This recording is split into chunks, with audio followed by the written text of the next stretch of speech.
I want to start today with a phenomenon that I'm pretty sure everyone listening has seen and probably done, maybe even today. Oh, I think I know where you're going with this. Right. You're walking down the street, or maybe you're in a coffee shop, and you see someone on a phone call. They've got their AirPods in, hands-free, Mm-hmm. and even though the person on the other end of the line can't see them at all, they're just, frantically waving their hand, They're pointing at nothing, chopping the air. sketching out invisible shapes. And it's the classic telephone gesture paradox. It really is.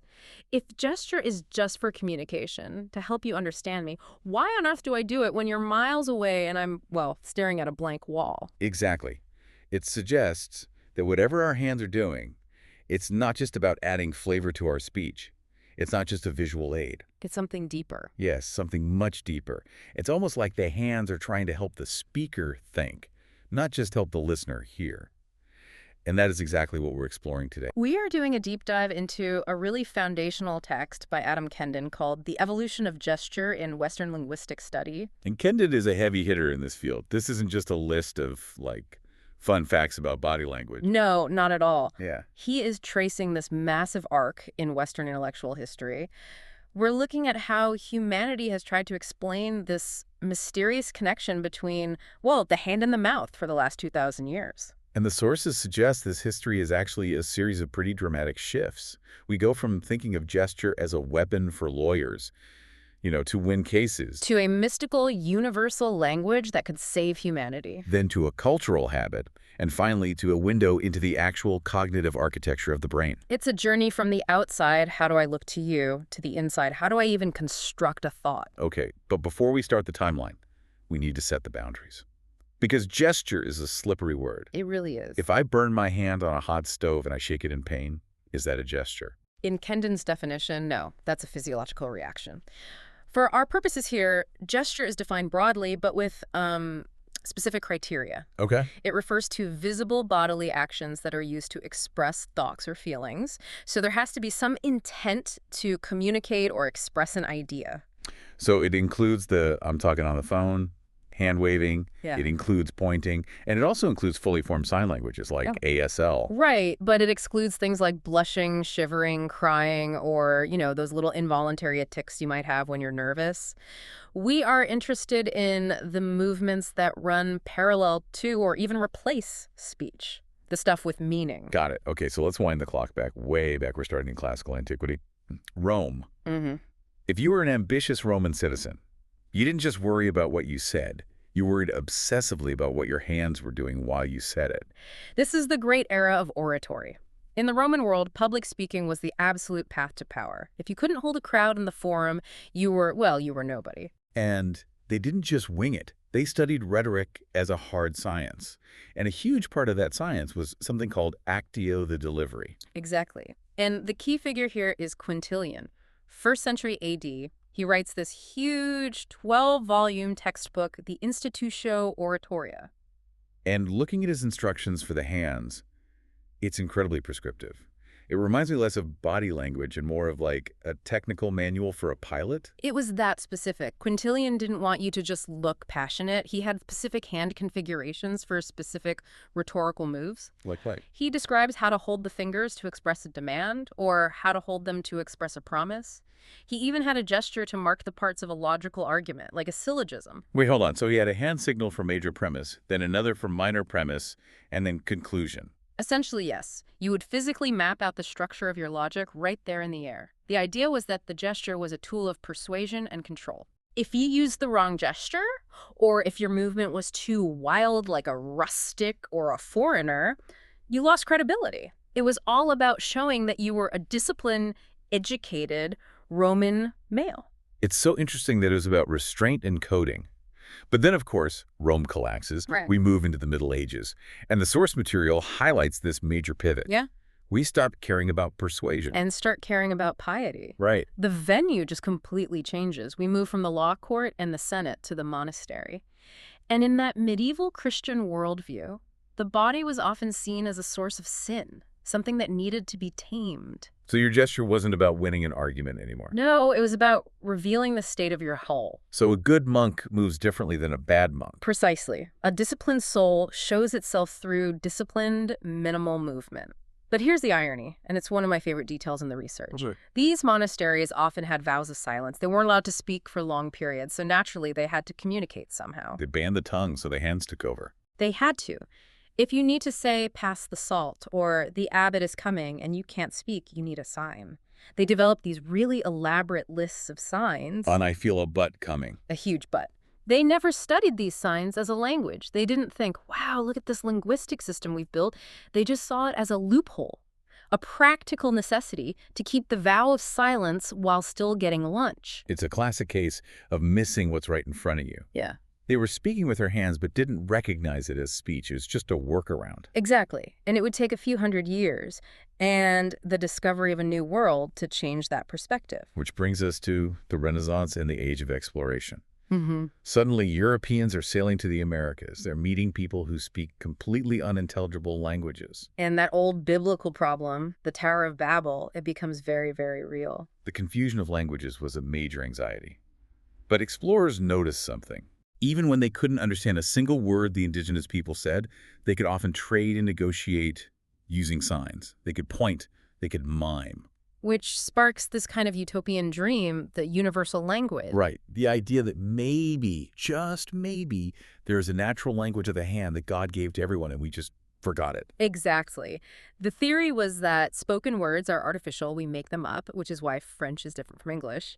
But gesture, they thought gesture was natural. So you have guys like John Bulwer in 1644 writing Carologia. Right. And he argues that if we could just tap into this natural hand talk, this language of the hand, we could bypass the confusion of Babel entirely. We could have world peace through hand signals. It's a beautiful concept. No more translation. Just pure understanding. And this leads to a thought experiment that I found really compelling. It's from the French philosopher Condillac in 1746. The essay, yes. It plays out like a movie script. Condillac asks us to imagine two children, a boy and a girl, abandoned in the desert after the Great Flood. They have no language, never heard a human voice. How do they survive? How do they connect? And his argument is that they don't start by inventing nouns and verbs. They don't agree that a rock is called a rock. No, he argues they start with action language, langage d'action. One child reaches for a fruit they can't get to. The other child sees the reaching hand, recognizes the intent. Because they share the same physical needs? Exactly, and so they help. And over time, that reaching motion becomes the abstract sign for I want. Condillac believed that all human language started this way. First came the gesture, then came the voice. So in this Enlightenment view, gesture isn't just a rhetorical trick anymore. It's the grandfather of all communication.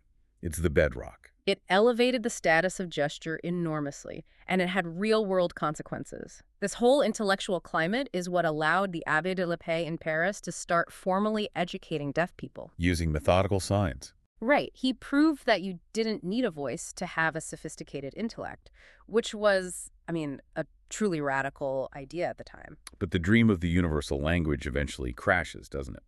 The source mentions a scholar named de Girondeau who pours some cold water on the whole thing around 1800. De Girondeau was the realist. He pointed out that while basic pantomime might be universal, like pointing to your mouth when you're hungry, signs very quickly become conventional. They become specific to a community. Exactly. A sign for friend in Paris might mean nothing in Beijing. Or worse, it might mean enemy. So the universal dream died, but it really did pave the way for the more scientific approach of the 19th century. Which brings us to the era of evolution. And I want to zoom in on one specific character here because he seems like the Indiana Jones of gesture studies, Andrea de Jorio. Oh, de Jorio is fascinating. He was a canon, a priest in Naples in 1832. Now, you have to understand the context. Naples was originally a Greek colony. It has all these layers of history. And de Jorio had a theory. A big one. He believed the people of Naples were living archives. He thought the way the guy at the market shouted at his neighbor was the exact same way an ancient Greek would have done it. Basically, yeah. He believed gesture was durable, so he did something brilliant. He went out into the streets of Naples and documented every single gesture he saw: insults, declarations of love, bargaining. Okay. Then he went to the museums and looked at the ancient Greek vases that had been dug up in the area, and he found the matches. That is such a cool methodology. Yeah. Using the living street to decode the dead artifact. And it worked. He deciphered gestures on those vases that archaeologists had been arguing about for decades. But more importantly, DeJorio showed that these gestures had a grammar. They weren't just random flailing. Not at all. They could convey irony, past tense, emphasis. He treated gesture with the same respect usually reserved for, a Latin text. He showed it was a structured system. So by the late 1800s, we have evolutionary theory, we have DeJorio's grammar. It feels like we're poised for a golden age of gesture research, and then silence. The early 20th century hits, and the study of gesture basically vanishes. What happened?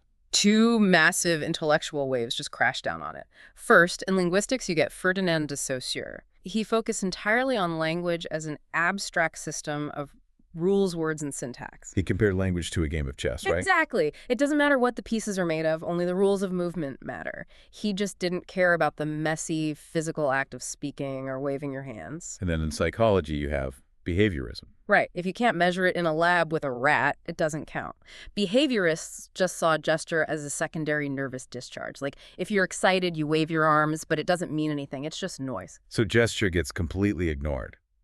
But then in the 1930s and 40s, it comes back. And it comes back in the context of, well, the darkest chapter of the 20th century. We have to talk about David Ephron. This is a really pivotal moment where science collides with ideology. The backdrop is the rise of Nazi Germany. Right. Nazi race scientists and anthropologists were promoting this theory that gesture was biological. They claimed that Jewish people gestured a certain way because it was in their blood, that it was a racial trait, immutable and inherited. Which is a terrifying way to weaponize body language. It turns a habit into a permanent biological marker that you can't escape. Exactly. It was used to stereotype and identify people. So David Ephron, who is a student of the famous anthropologist Franz Boas, decided to test this scientifically. Yeah. He set up a study in New York City in 1941. He looked at two immigrant groups, Southern Italians and Eastern European Jews. And he found that the first generation, the ones who had just arrived, Yeah. they did gesture very differently. They did. He analyzed the mechanics. The Jewish immigrants tended to use gestures close to the body, often tracing the logic of their thoughts, like on the one hand, on the other hand. The Italians used these big, sweeping, centrifugal movements moving away from the body, often to depict objects and actions visually. So yeah, visually they were distinct. Which, on the surface, might look like it supports the racial theory. Look, they're different. But, and this is the genius of the study, Ephron didn't stop there. He studied their children, the assimilated generation who grew up in New York, went to American schools, played baseball, mixed with other kids. And what happened to the gestures? They vanished. The descendants didn't gesture like Italians or Jews. They gestured like New Yorkers. Their gesture style had completely assimilated to the local culture. That's the smoking gun. If it disappears in one generation, it can't be in the blood. Exactly. Ephron proved definitively that gesture is cultural. It is learned, just like an accent is learned. He dismantled the Nazi argument with hard data, and in doing so, he kind of reinvented the field. He showed you could study gesture scientifically, using film and rigorous analysis. That leads us right into the post-war era, what the source calls the Renaissance of gesture. And this is where things get really high-tech. We get kinesics. Ray Birdwhistle in the 1950s. He wanted to do for movement what linguists did for words. He broke movement down into kinemes, the smallest units of action. He thought if we analyzed a conversation frame by frame, we could crack the code of human interaction. There's a mention of a project called The Natural History of an Interview. It's legendary in the field. A team of linguists and psychiatrists spent years, literally years, analyzing one single film of an interview. They looked at every blink, every nod, every shift in posture. That sounds incredibly tedious, but I imagine it revealed just how dense communication actually is. It showed that communication is this continuous, multi-layered stream. We aren't just taking turns talking. We are broadcasting information constantly through every channel we have. Posture, glance, gesture, speech. It's all happening at once. Speaking of channels, the 1960s throws a massive curveball into the mix, and it involves a chimpanzee named Washoe. Right. The Gardners taught Washoe to use American Sign Language, and Washoe learned it. She could combine signs to create new meanings. And this triggered a huge identity crisis for linguistics, didn't it? Because if a chimp can speak with his hands, then what even is language? It forced science to stop looking at sign language as just pantomime. Researchers like William Stokoe and Ursula Bellugi went to work and proved that ASL is a real language. It has its own syntax, its own grammar. Totally. It has morphology, it has rules. It's not just pictures in the air. This legitimized the manual mode of communication in a way that just hadn't happened before. So we've established that signs can be language. But that brings us back to where we started, the rest of us. The hearing people who wave our hands while talking. The final big shift in the source material is the work of David McNeill in the 1980s. McNeill is huge. And this is the concept that I think really changes how we understand our own brains. He completely overturned the old translation theory. The old idea was, I have a thought, which is words, and then I execute a gesture, which is a picture, to help you understand. Like I'm drawing a diagram for you, or providing subtitles for my speech. Right. McNeill said, no, that's wrong. He argued that gesture and speech are one single system. One system. But they look so different. He called it the growth point. Imagine a thought starts to seed in your mind. That seed isn't just words, and it isn't just an image. It's a complex mix of both meaning and spatial understanding. Okay. As you speak, you are unpacking that seed into two channels at the same time. The linear channel grammar and words, and the holistic channel imagery and gesture. So when I'm describing a spiral staircase, and my hand makes that corkscrew motion while I say the word spiral. You aren't doing the hand motion for me. You're doing it because the concept spiral in your brain is inherently tied to that motor action. You can't separate the word from the shape. Wow. And that is why you gesture on the phone. The gesture is part of the retrieval process of the thought itself. That explains why if you sit on your hands, it's actually harder to speak sometimes. I've noticed if I try to give directions without moving my hands, I stutter more. It is a real phenomenon. Studies show that if you restrict gesture, people become less fluent. Their speech has more pauses. They struggle to access spatial vocabulary. The hands are literally helping to pull the thoughts out of the mind. That is just a profound shift. We went from Quintilian saying, use your hands to trick the audience, to McNeill saying your hands are showing you the shape of your own mind. It redefines what language is. Language isn't just what we hear. It's a full-body cognitive event. So if we look back at this whole timeline, from the Roman orator managing his toga, to the monk signing salt, to the immigrant in New York, to the chimp, and finally to us talking on the phone, what is the one thing the listeners should take away from this whole evolution? I think the key insight is that gesture straddles the line. It's the bridge. It connects the deep, internal, private world of our cognition with the external, public world of culture and society. You can't understand human history or human thought if you only look at the words. You have to watch the hands. It makes me wonder about the medium we're using right now. We're doing a deep dive in audio. We're stripping away that visual half of the growth point. That is the provocative question, isn't it? Yeah. If McNeill is right, and speech and gesture are two sides of the same thought, then when you read a transcript or listen to a podcast, are you ever really getting the full message? Or are you, by definition, missing half the signal? Maybe you are. A disturbing thought for a podcast host. Next time you're listening to us, maybe try to imagine what our hands are doing. It might tell you more than our voices ever could. Thanks for diving in with us. Pleasure as always.